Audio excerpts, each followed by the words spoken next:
25장 13절 말씀을 공독을 하겠습니다. 충성된 사자는 그를 보낸 이에게 마치 추수하는 날에 얼음 냉수 같아서 능히 그 주인의 마음을 시원하게 하느니라. 아멘. 할렐루야. 아멘. 기자로 인사할까요? 잘 되고 있습니다. 더 잘 되고 있습니다. 요즘 기온이 좀 올라갔습니다. 그래서 뜨거운 것보다는 시원한 냉수, 시원한 냉면, 시원한 물국수, 시원한 아이스 커피가 더 땡기는 시절이 된 것 같습니다. 밭에서 혹은 논에서 구슬땀을 흘리면서 열심히 일을 하다가 시원한 얼음 냉수 한 그릇, 시원한 막걸리 한 사발 드셔보셨습니까? 예. 그걸 먹으면 감탄사가 절로 나오죠. 시원해. 근데 막걸리 드시면 안 됩니다. 막걸리를 드시면 교회에서 막 걸립니다. 교회에서 치리를 받게 되는 것입니다.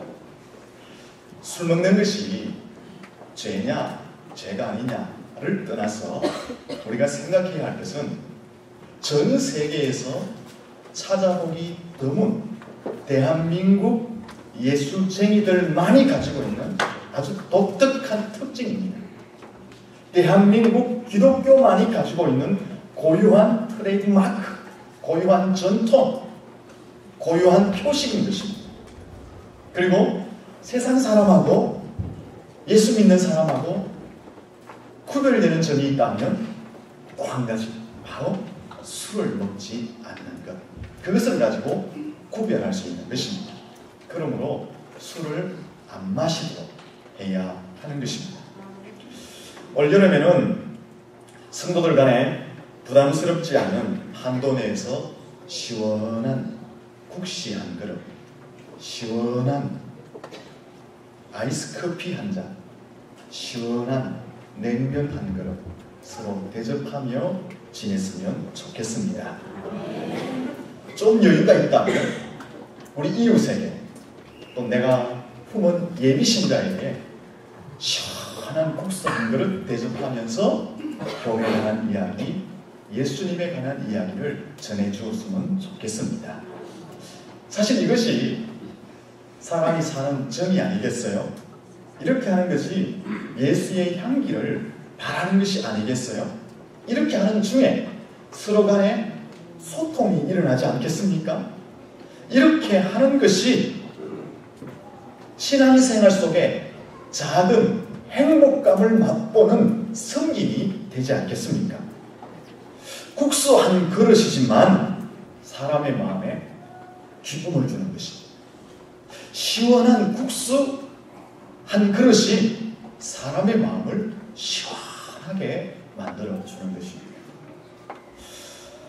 이렇게 하면 예수님께서도 귀하게 보시고 상을 주신다라고 말씀하셨습니다. 마태복음 10장 42절에 보면 누구든지 냉수 한 그릇을 대접하면, 타인에게 대접하면 결단코 그 상을 잃지 않으리라. 냉수 한 그릇을 대접해도 상을 받게 된다고 하는데 건더기가 있는 것, 양념이 들어간 것, 끼니가 들어간 것, 국수 한 그릇을 대접하면 얼마나 더 큰 상을 받겠습니까? 그리고 이렇게 살면은 예수님의 말씀에 순종하는 것이 되기 때문에 예수님의 마음도 시원하게 드리는 것이 되는 것입니다. 여러분, 우리가 신앙생활하면서 한 가지 간절한 바람이 있다면 어떻게 하면 많은 물질을 좀 모아볼까? 어떻게 하면 건강하게 살까? 어떻게 하면 내 사업과 직장에서 번창할까? 우리의 가정이 어떻게 하면 더 행복한 가정이 될까? 어떻게 하면 내 자녀가 잘 될까? 어떻게 하면 내 인생의 문제를 해결할 수 있을까? 어떻게 하면 복을 받을까? 하는 것보다도 우리 속에 간절한 바람이 하나 있다면 어떻게 하면 하나님 아버지의 마음을 시원하게 해드릴까? 그것이 우리의 간절한 바람인 줄로 믿습니다. 어떻게 하면 우리의 인생을 통해서 하나님 아버지의 마음을 시원하게 해 드릴 수가 있을까요? 국사함들은 대접하면 될까요? 오늘 13절 말씀에 가르쳐주고 있습니다. 같이 한번 읽어보도록 하겠습니다. 충성된 사자는 그를 보낸 이에게 마치 추수하는 날에 얼음 냉수 같아서 너희 그 주인의 마음을 시원하게 하느니라. 아멘. 충성된 사자가 마치 추수하는 날에 얼음 냉수와 같이 하나님의 마음을 시원하게 해 드린다라고 말씀합니다. 여기 충성된 사자라는 것은 심령 속에서부터 우러나오는 진심과 정성으로 하나님을 섬기는 사람, 혹은 한결같이 변하지 않고 시종일관 동일한 모습으로 하나님을 섬기는 사람, 자신에게 주어진 일에 최선을 다하는 사람, 모든 일에 거역하지 않고 순종하며 생명을 바쳐 헌신하는 사람을 충성된 사자라고 말합니다. 여러분 주변에 이런 사람들이 많으면, 여러분 주변의 직장의 동료가, 여러분의 이웃이, 여러분의 친구가, 여러분의 가족이, 여러분과 함께 동행하는 신앙의 성도들이 이런 충성된 사자의 모습으로 여러분 곁에 있다면 얼마나 마음이 든든하겠습니까? 여러분 주변에서 이런 충성된 사자가 함께 해준다면, 여러분과 함께 손을 잡고 일을 한다면 여러분의 마음이 얼마나 시원하겠습니까? 오늘 본문에서 이 이야기를 하는 거예요. 충성된 사자가 바로 추수하는 날의 얼음 냉수와 같아서 하나님의 마음을 시원하게 해드린다, 하나님의 마음을 든든하게 한다 라고 말씀하고 있습니다. 여러분이 충성된 사자가 되어서 추수한 날 얼음 냉수와 같이 하나님의 마음을 시원케 해드리시기를 예수님 이름으로 축복합니다. 근데 여러분, 아무나에게나 충성할 수 있습니까? 아무나 여러분에게 찾아와서 나에게 생명을 걸고 충성해라 한다고 아무나에게나 충성할 수 있겠습니까?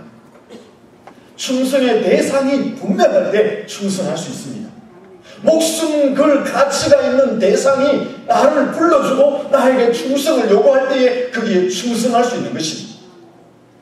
오늘 군인 아저씨들이 참여했잖아요. 나라에 충성하고 있습니까? 잘 모르겠죠. 저도 군생활 끝날 때까지 내가 충성을 하는 건지 밥을 추내는 건지 모르고 살았어요. 제대하고 나니까 아, 내가 그때 충성했구나 깨달았어요. 나라라는 부름의 가치가 있는 대상이 부를 때에 그 나라를 위해서 생명 걸고 충성할 수 있는 것입니다. 아무나 불러서 충성하라 한다고 충성하는 것이 아닌 것입니다.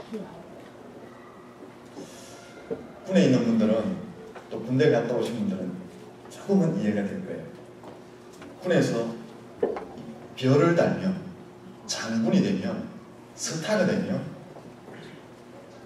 그 이전보다 장군의 역할을 수행하도록 수십 가지의 대우가 개선되어집니다. 그리고 그 이전보다 주변에 장군의 직을 수행할 수 있도록 도와주는 보좌관들이 훨씬 많아집니다.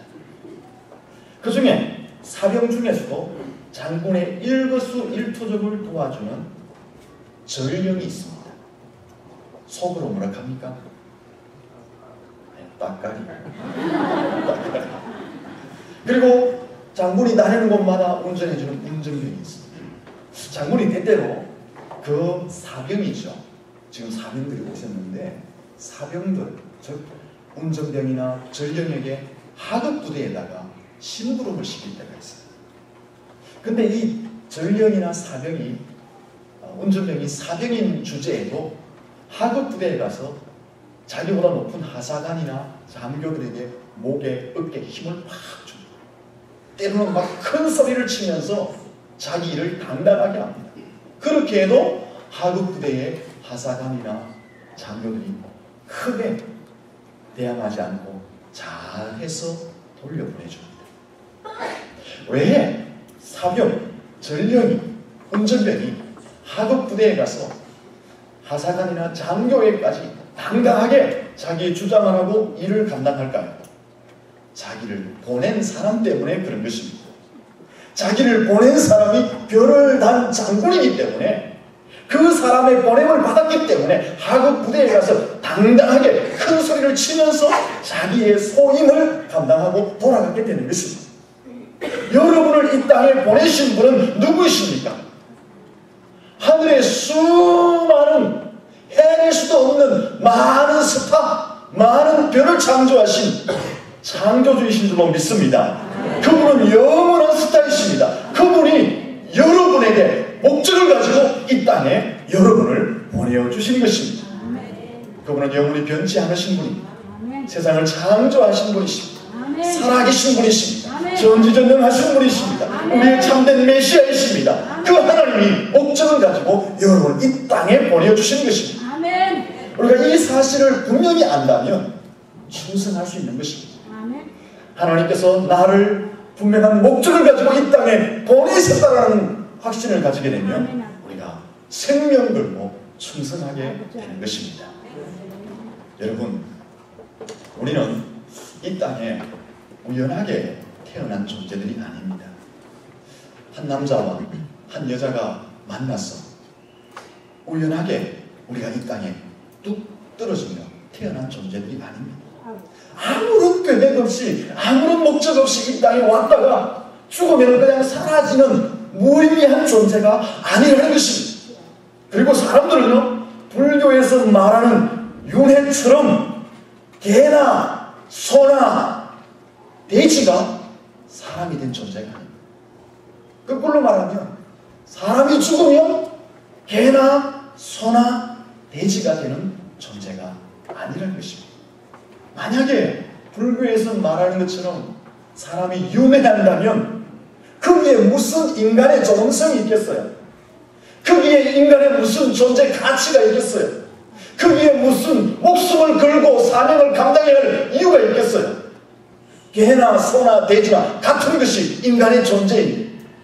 그냥 이 땅에 살면서 잘 먹고 잘 살다가 가면 끝나는 것입니다. 굳이 열심히 살고 사명감을 가지고 목적을 가지고 생명 걸고 달려갈 이유가 없는 것입니다. 깨끗하게 살고 거룩하게 살고 온전하게 살고 법대로 살고 정직하게 살 필요가 없는 것입니다. 왜요? 결국은 개나 떼나 돼지나 소처럼 그냥 또 살다가 또 태어나고 또 죽고 사람으로 이렇게 되기 때문에 그렇습니다. 그러나 인간은 그런 존재가 아닙니다. 우리는 우연히 왔다가 죽으면 그냥 사라지는 존재가 아닙니다. 인간은 만세전에 하나님에 의해서, 하나님의 계획 아래서, 하나님의 섭리 아래서 목적을 가지고 이 땅에 보내어진 존재인 줄로 믿습니다.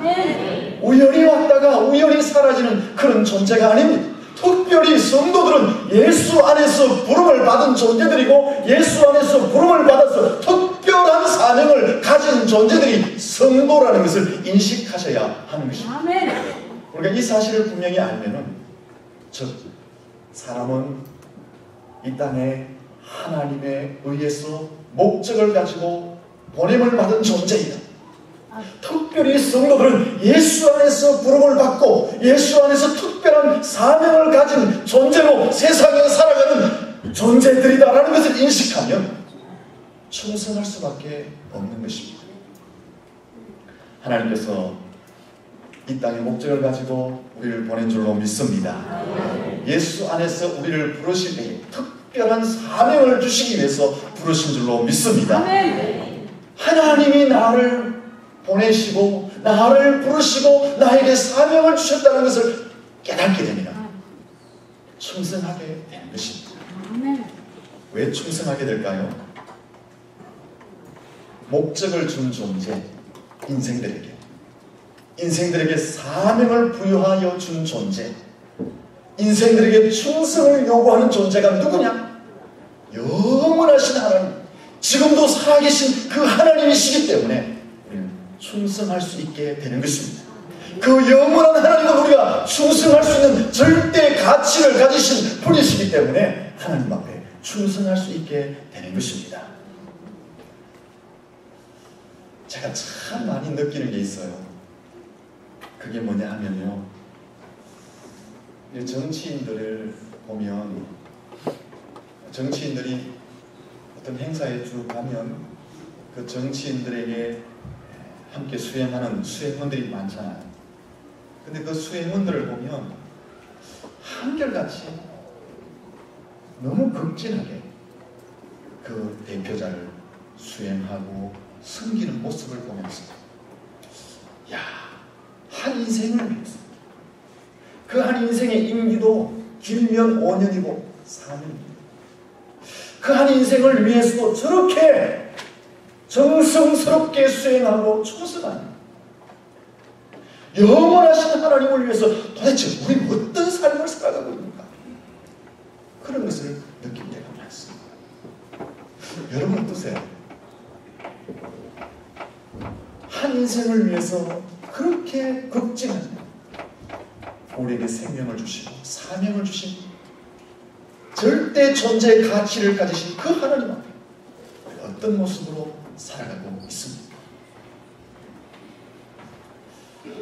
그리고 충성하기 위해서는요, 무엇보다 중요한 것이 있습니다. 인생의 목적, 인생의 사명이 무엇인지 바로 알아야지 바로 충성할 수 있습니다.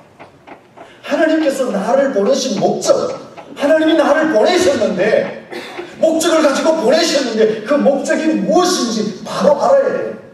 하나님이 예수님 안에서 나를 불러주시고 내게 사명을 주셨는데 그 사명이 무엇인지 바로 알아야지 바로 충성할 수 있고, 바로 충성할 때에 하나님의 마음을 시원하게 이룰 수 있는 것입니다. 어떤 사업가가 목적이 있어가지고 한 직원에게 서울로 출장을 보냈어요. 근데 그 직원이 엉뚱한 데 가서 엉뚱한 짓을 하면 사장의 마음이, 복장이 막 터지는 것입니다. 하나님께서 인생들에게 목적을 가지고 이 땅에 보내셨고 예수 믿는 사람에게 특별한 사명을 주셨는데, 그 사람들이, 그 예수 믿는 사람들이 엉뚱한 곳에 가고 엉뚱한 짓을 하고 있으면 하나님의 복장이 어떻게 돼요? 터지는 것입니다. 그렇게 사는 인생은 불쌍한 인생이고 불행한 인생입니다.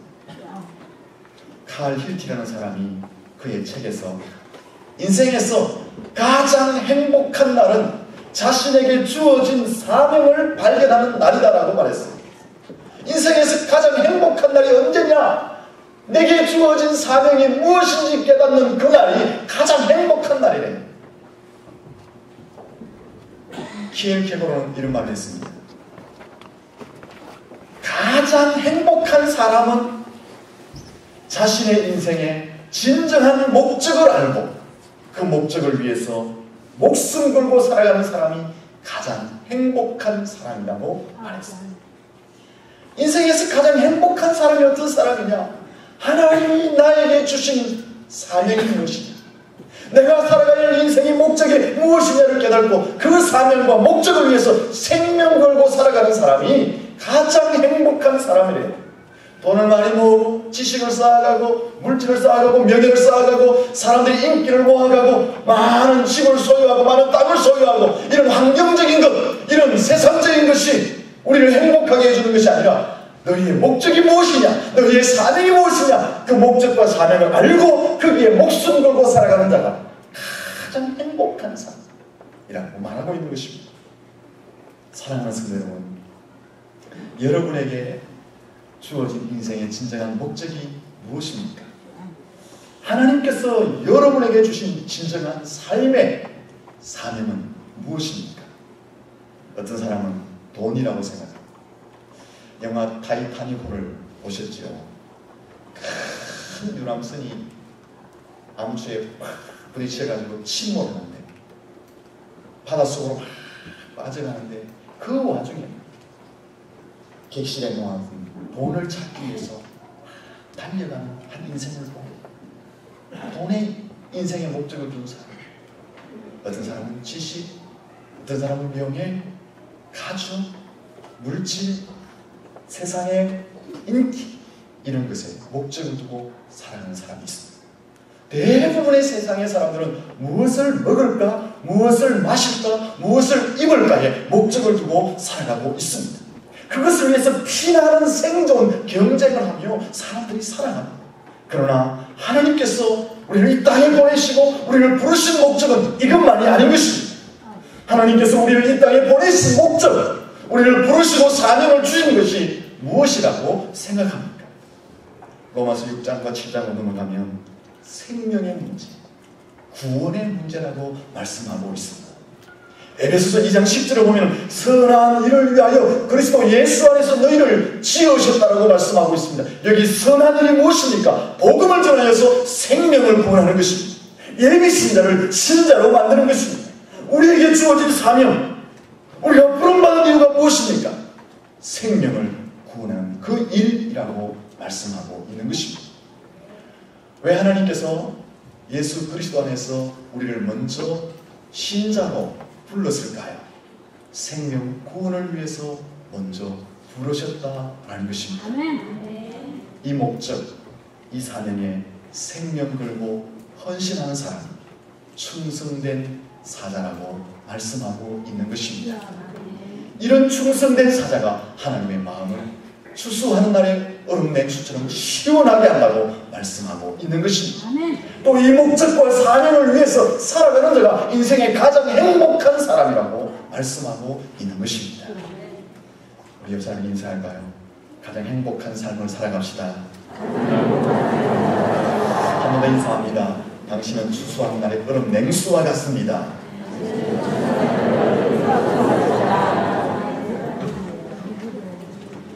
왜 우리가 이 목적과 사명, 생명 구원하는 일에 충성하는 것이 하나님의 마음을 시원케 하는 것일까요?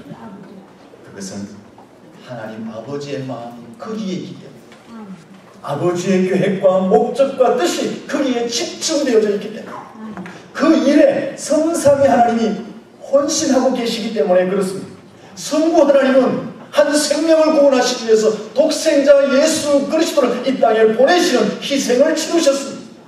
성부 하나님은 한 영혼을 천하보다 귀하게 여기시고 그 한 영혼이 돌아올 때에 천국에서 잔치를 베풀 정도로 한 영혼을 귀하게 여기고 계십니다.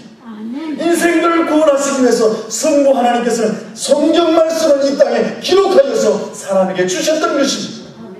예수님께서는 이 성부 하나님의 뜻을 깨닫고 사람들의 죄를 용서하고 구원하시기 위해서 친히 십자가에 달리셔서 가전 고난과 모욕과 수모를 당하셨던 것입니다. 성령 하나님께서는 지금도 인생들의 마음을 움직이시고 예수 안에서 영생을 주시기 위해서 열심히 사역을 하고 계시는 것입니다. 성삼위 하나님이 바로 여기에 마음을 가지고 집중하고 계십니다.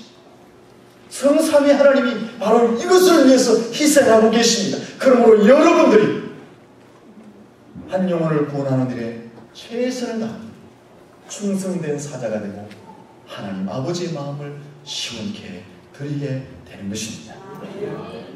여러분이 예비 신자를 신자로 만들면 하나님의 마음이 시원해지는 것입니다. 함께 이 일을 감당할 수 있기를 축원합니다. 하나 더 말씀드립니다. 여러분이 복음을 전하며 목마른 자의 마음을 냉수와 같이 시원하게 해준다고 합니다. 본문 25절 말씀 한번 볼까요? 25절 말씀을 같이 한번 천천히 읽어보도록 하겠습니다. 같이 읽습니다. 먼 땅에서 오는 좋은 기별은 목마른 사람에게 냉수와 같으리라. 할렐루야. 여기 좋은 기별이 무엇입니까? 복음을 이야기합니다. 복음이 무엇입니까? 복된 소식, 기쁜 소식을 이야기합니다. 복음이 무엇입니까? 예수 그리스도가 우리의 모든 죄의 문제와 죽음의 문제를 해결하시고 영생의 길을 열어놓으셨다. 누구든지 예수를 믿으면 죄와 죽음의 문제가 해결함을 받고 구원을 받고 영생을 받고 하나님의 자녀가 되고 천국을 기업으로 받고 약속의 참여자가 된다라는 그것이 복음이라는 것입니다. 그 복음을 전할 때에 영적 기가를 당한 자들이 냉수를 마시는 것처럼 시원함을 얻게 된다고 말씀하고 있는 것입니다. 멸망을 받을 자에게, 영적 기간을 당한 자에게 이보다 더 시원한 냉수가 어디 있겠어요? 예수님이 우리의 죽음의 문제와 죄의 문제를 해결하셨다. 예수를 믿기만 하면 모든 죄의 문제와 죽음의 문제에서 자유함을 받고 영생을 얻게 된다. 하나님의 나라에 가게 된다. 하나님의 약속에 참여하게 된다. 이것보다 더 시원한 소식이 어디 있겠습니까? 사랑하는 성도 여러분, 영적 기가를 당한 자에게 이 복된 소식을 전할 수 있기를 축원합니다. 결론을 내리겠습니다. 여러분이 충성된 사자가 되어서 추수하는 날에 얼음 냉수처럼 하나님의 마음을 시원하게 해드리시기를 예수님 이름으로 축원합니다. 어떻게 하면 되죠? 제가 잘못했습니다. 얼마나 잘못을 했으면 어떻게 하면 하나님 마음을 시원하게 해드릴 수 있어요? 한 영혼을 하나님의 품으로 돌아오게 하는 것입니다. 여러분, 영적 기가를 당한 자에게, 죽어가는 사람들에게 여러분이 시원한 얼음 냉수와 같은 사람들이 되시기를 예수님 이름으로 축원합니다. 어떻게 하면 됩니까? 이제 복음을 전하면 되는 것입니다. 그렇게 하시기를 바랍니다. 하나 더 말씀드립니다. 성도 간에 마음을 시원케 하는 삶을 사시기를 축원합니다. 어떻게 하면 됩니까? 오늘 헷갈리죠? 제일 앞부분으로 돌아가 보세요.